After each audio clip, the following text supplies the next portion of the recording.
Hello दोस्तों, आज हम बात करने वाले हैं असिंक्रोनस काउंटर यानी कि रिपल काउंटर या सीरियल काउंटर की। पिछले वीडियो में हमने बेसिक देखा था काउंटर क्या होता है, कितने प्रकार के होते हैं। आज के वीडियो में हम डिटेल में देखेंगे असिंक्रोनस या रिपल काउंटर क्या होता है और इसकी वर्किंग। यहाँ पे हमने एसिंक्रोनस काउंटर या रिपल काउंटर लिया है जिसमें हमने 4 जेके फ्लिप फ्लॉप लिए हैं। काउंटर की डिज़ाइन में या तो हम जेके फ्लिप फ्लॉप का यूज़ करेंगे या फिर टी फ्लिप फ्लॉप का यूज़ करेंगे। जेके फ्लिप फ्लॉप में भी जो लास्ट वाली कंडीशन है, जब जे और के को 1 1 अप्लाई करेंगे, वो वाली स्टेज हम यूज़ करेंगे जेके फ्लिप फ्लॉप की। यहाँ पे हमने क्लॉक पास अप्लाई करी है, जे और K A B C and D 4 flip flop use किए हैं और चारों फ्लिप फ्लॉप में हमने इनपुट में अप्लाई किया है 1 1। जे और के दोनों को 1 1 अप्लाई किया है। मीन्स ए फ्लिप फ्लॉप को भी जे और के को 1 दिया है, बी फ्लिप फ्लॉप को भी जे और के को 1 दिया है, सी फ्लिप फ्लॉप को भी जे और के को 1 दिया है और डी फ्लिप फ्लॉप को भी जे और के को 1 अप्लाई किया है। नाउ एसिंक्रोनस क्यों बोल रहे हैं, पिछले वीडियो में हमने डिस्कस किया था। एसिंक्रोनस इसलिए बोल रहे हैं या रिपल इसलिए बोल रहे हैं कि जो फर्स्ट फ्लिप फ्लॉप है उसके इनपुट में हमने क्लॉक पल्स अप्लाई करी है। यहाँ पे हम edge triggered clock pulse apply कर रहे हैं और एज ट्रिगर्ड में भी negative edge triggered clock pulse apply कर रहे हैं। यहाँ एज ट्रिगर्ड और ये बबल लगा रखा है, मीन्स ये negative edge triggered clock pulse हमने अप्लाई करी है। ये जैसे ही हमने negative edge triggered clock pulse apply करी है, सेकंड बी फ्लिप फ्लॉप जो है उसको जो हम क्लॉक पल्स अप्लाई कर रहे हैं वो ए फ्लिप फ्लॉप के आउटपुट से कनेक्टेड है। That means B flip flop की क्लॉक पल्स क्या है, output of A flip flop. Similarly C flip flop का क्लॉक पल्स क्या है, output of B flip flop. And D flip flop का क्लॉक पल्स क्या है, output of C flip flop. Right, अब देखिए क्लॉक पल्स यहाँ पे बिकॉज हमने चार फ्लिप फ्लॉप यूज किए हैं, जेके फ्लिप फ्लॉप 4 यूज किए हैं, तो यहाँ पे जो नंबर ऑफ स्टेज जो काउंट करेगा ये काउंटर, वो कितना करेगा, total number of stage equal to होता है 2 की power n, where n is equal to number of flip flop. यहाँ पे n की वैल्यू 4 है तो आपका टोटल स्टेज कितनी हो जाएगी, 2 की power 4 means 16 stage. That means आपका जो काउंटर है ये 0 से ला के 15 तक, यानी 0 से ला के 15 तक काउंट करेगा, 0 0 0 0 से ला के 1 1 1 1 बाइनरी तक। राइट, अब देखिए यहाँ पे हमने क्लॉक पल्स अप्लाई कर रखी है, क्लॉक पल्स शो कर रखी है 1 से ला के 16 तक क्लॉक पल्स शो कर रखी है, जो कि हम यहाँ अप्लाई करेंगे। Negative edge triggered clock pulse है, दैट मीन्स इस क्लॉक पल्स का जो नेगेटिव एज आएगा उसी टाइम पे आपका फ्लिप फ्लॉप ट्रिगर होगा। पॉजिटिव एज पे आपका फ्लिप फ्लॉप, कोई सा भी फ्लिप फ्लॉप पॉजिटिव एज पे ट्रिगर नहीं होगा।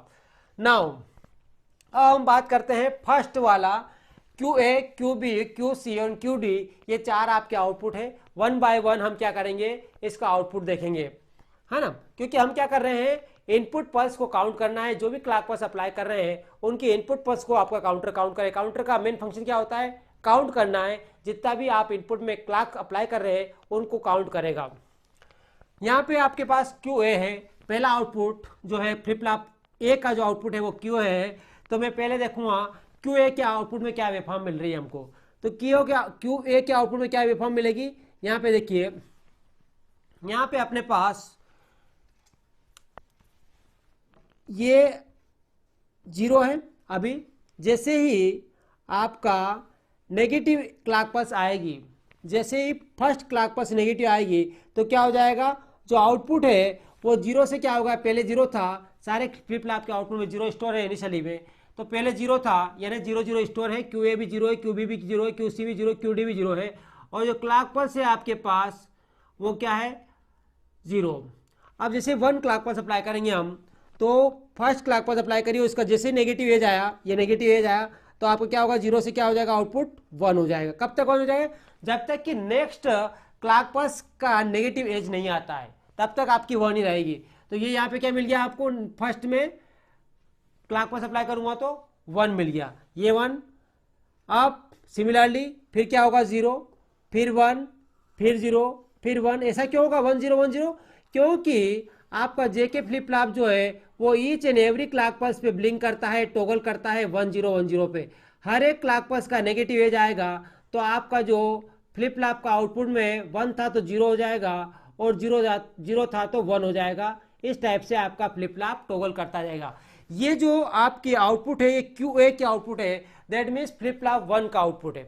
राइट, अब देखिए ये जो फ्लिप फ्लॉप 1 का आउटपुट का हमने आउटपुट ड्रा किया है पल्सेस के फॉर्म में, है ना। अब हम बात करते हैं जो नेक्स्ट फ्लिप फ्लॉप है QB, उसका आउटपुट ड्रा करेंगे। उसके आउटपुट के लिए QA जो है उसका क्लॉक पल्स होगी, क्योंकि ये QA आउटपुट भी है और QA सेकंड जो फ्लिप फ्लॉप है उसका एज ए क्लॉक इनपुट भी है। दैट मीन्स क्या हुआ, ये नेगेटिव एज है इसकी, ये नेगेटिव एज हो गई, ये नेगेटिव एज हो गई इस क्लॉक पल्स की, क्योंकि आपके जितने भी फ्लिप फ्लॉप यहाँ पे हम यूज कर रहे हैं वो सब edge triggered, negative edge triggered flip flop है। दैट मीन्स जब भी उस पल्स की उसके इनपुट में क्लॉक पल्स का नेगेटिव एज आएगा तब आपका फ्लिप फ्लॉप रन होगा, ऑपरेट होगा। नाउ सेकंड फ्लिप फ्लॉप के आउटपुट में बात कर रहा हूं। सेकंड फ्लिप सेम इनपुट आपको सारे फ्लिप फ्लॉप को अप्लाई कर रहे हैं हम। अब हम बात करेंगे सेकंड फ्लिप फ्लॉप के आउटपुट की। तो सेकंड फ्लिप फ्लॉप का आउटपुट अभी 0 है। कब तक 0 रहेगा, जब तक कि इसका क्लॉक पल्स नेगेटिव एज नहीं आए। इसकी क्लॉक पल्स कौन सी है, जो QA है वो इसका क्लॉक पल्स है, क्योंकि QA का कनेक्ट कर रखा है अपन ने ये यहाँ पे, तो ये क्या कर रहा है, इसका क्लॉक पल्स है। अब QA जैसे ही आपके पास QA जो है उसका नेगेटिव एज आएगा, ये है ना, तो क्या हो जाएगा आपका QB क्या हो जाएगा, जैसे ही इसकी नेगेटिव एज आई तो QB क्या हो गया 1, 0 से क्या हो गया 1। कब तक रहेगा, जब तक कि नेक्स्ट नेगेटिव एज नहीं आएगी। फिर 0 रहेगा जब तक कि नेक्स्ट नेगेटिव एज नहीं आएगी। फिर 1 हो जाएगा, फिर 0, नेक्स्ट नेगेटिव एज तक, अगली नेगेटिव एज तक फिर 0 1 0 1 जैसा ब्लिंक करता रहेगा। क्योंकि आपका जो फ्लिप फ्लॉप है वो क्या करता है, जेके फ्लिप फ्लॉप में 1 1 अप्लाई करेंगे तो each and every clock pulse पे आपका फ्लिप फ्लॉप टॉगल करता है।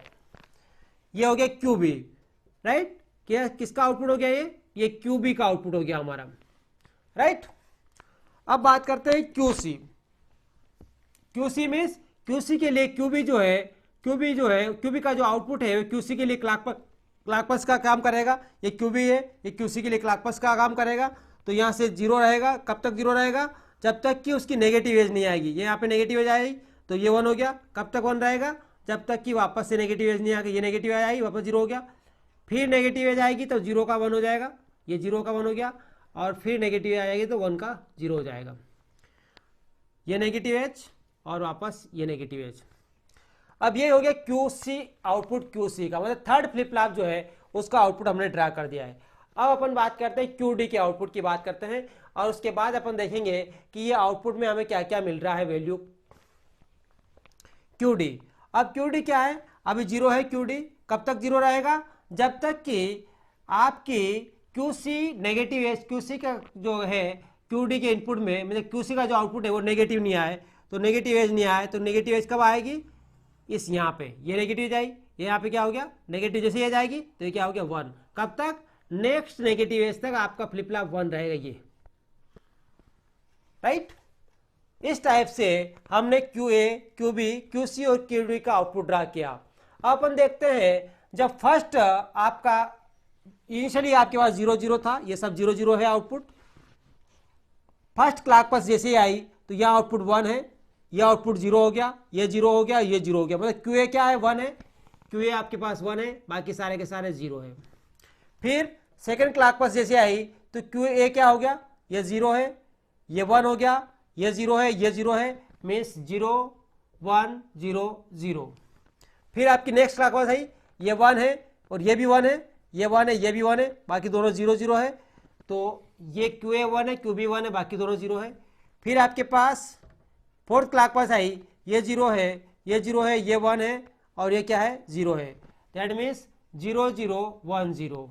फिर इसके बाद ये 1 है, ये 0 है, ये 1 है, ये 0 है, तो ये आपके पास क्या हो गया 1 0 1 0, राइट। फिर आपके पास ये 0 है, ये 1 है, ये 1 है, ये 0 है, ये 0 है, ये 1 है, ये 1 है, ये 0 है। उसके बाद ये 1 है, ये भी 1 है, ये भी 1 है और ये 0 है, तो ये 1 ये 1 ये 1 ये 1। इसके बाद आपके पास क्या हो गया 1 1 ये हो गया। उसके बाद ये 0 ये 0 ये 0 और ये 1, दैट मीन्स 0 0 0 और 1। इसी प्रकार अपन चलते रहेंगे आगे। तो जो काउंटिंग है देखो, आप देखो ये 0 चालू हुआ, 0 के बाद 1 0 0 1 क्या होता है 1। फिर आपके पास 0 0 1 0 क्या होता है 2, 0 0 1 1 क्या होता है 3, ये 4, ये 5, ये 6, 01117, 10008 एंड सो ऑन 9, 10, 11, 12, 13, 14, 15। और 15 के बाद जैसे ही हम नेक्स्ट क्लॉक पल्स अप्लाई करेंगे तो क्या हो जाएगा, आपका काउंटर रीसेट हो जाएगा और 0 से स्टार्ट हो जाएगा। राइट, कहां से स्टार्ट हो जाएगा, 0 से। दैट मीन्स आपका जो जेके फ्लिप फ्लॉप है वो क्या करता है, each and every clock pulse पे आउटपुट टॉगल कर रहा है। और दूसरा फ्लिप फ्लॉप है वो इसके इनपुट में जो है क्लॉक पल्स उसके अकॉर्डिंग टॉगल करेगा। तो इसके इनपुट में क्लॉक पल्स किसकी है, पहले वाले फ्लिप फ्लॉप का आउटपुट है। सिमिलरली सी वाला फ्लिप फ्लॉप है उसके इनपुट में क्लॉक पल्स किसकी है, बी वाले फ्लिप फ्लॉप का आउटपुट है। और डी वाले फ्लिप फ्लॉप का जो क्लॉक पल्स है वो सी वाले क्लॉक पल्स के आउटपुट को हमने अप्लाई किया है। ठीक है, इस प्रकार हमने देखा कि जो एसिंक्रोनस काउंटर है वो किस प्रकार से वर्क करता है, उसकी वर्किंग हमने देखी। बिकॉज रिपल क्यों बोल रहे हैं हम इसको, रिपल इसलिए बोल रहे हैं कि आपका जो क्लॉक पल्स है 1 बाय 1 रिपल हो रही है, शिफ्ट हो रही है ना। ये क्लॉक पल्स अप्लाई की, इस क्लॉक पल्स को यहाँ तक जाने में तो इसका आउटपुट यहाँ पे गया, यहाँ इसका आउटपुट यहाँ गया, यहाँ इसका आउटपुट यहाँ, रिपल 1 बाय 1 शिफ्ट हो रही है, इसलिए रिपल काउंटर या फिर इसको सीरियल काउंटर बोलते हैं। ये क्या है, इसकी स्पीड क्या होती है, कम होती है, क्योंकि इसमें डिले टाइम ज़्यादा होता है। आपकी क्लॉक पल्स यहाँ अप्लाई करी और ये क्लॉक पल्स को यहाँ पहुँचने में इन सारे फ्लिप फ्लॉप का डिले टाइम ऐड होता है। राइट, इन सारे फ्लिप फ्लॉप का डिले टाइम ऐड होता है, इसलिए इसकी स्पीड जो होती है वो कम होती है in respect to the synchronous counter की। नेक्स्ट वाले वीडियो में हम डिस्कस करेंगे सिंक्रोनस काउंटर यानी सिंक्रोनस या फिर पैरेलल काउंटर, जिसमें यहाँ पे हमने एक क्लॉक पल्स अप्लाई करी और उस दूसरे फ्लिप फ्लॉप की जो क्लॉक पल्स है वो पहले फ्लिप फ्लॉप का आउटपुट है। जबकि सिंक्रोनस काउंटर में ऐसा नहीं होगा। सिंक्रोनस काउंटर में सारे के सारे फ्लिप फ्लॉप को सेम टाइम पे हम क्लॉक पल्स अप्लाई करेंगे। यहाँ हमने बात करी थी 4 बिट रिपल काउंटर की। 4 बिट क्यों बोल रहे हैं, क्योंकि यहाँ पे 4 फ्लिप फ्लॉप हमने यूज किए हैं ABCD, इसलिए 4 बिट यूज कर रहे हैं। यदि आपसे क्वेश्चन पूछा जाए कि 3 बिट रिपल काउंटर को डिजाइन करें तो यहाँ पे A, B और C, केवल C तक का ही फ्लिप फ्लॉप आपको कंसिडर करना है। और 3 स्टेज है आपके पास, 3 फ्लिप फ्लॉप है, तो नंबर ऑफ स्टेज कितनी हो जाएगी, 2 की पावर 3, 2 की पावर n, मतलब 2 की पावर 3 क्या हो, n की वैल्यू 3 हो गई, 2 की पावर 3 कितनी हो गई 8, तो टोटल स्टेज कितनी हो गई 8। तो यहाँ पे जो 16 आपके पास आपने क्लॉक लिए वहां पे 8 क्लॉक रहेगी। यदि आपके पास 2 बिट रिंग काउंटर है तो वहां पे आपके पास A और B दो ही फ्लिप फ्लॉप यूज होंगे और 2 की पावर 2 मतलब टोटल स्टेज जो रहेगी वो कितनी हो जाएगी 4। यहाँ पे आपके पास जो क्लॉक पल्स यूज करना है वो क्लॉक पल्स कितनी रहेगी आपके पास 4। और यदि आपके पास और ज्यादा है 5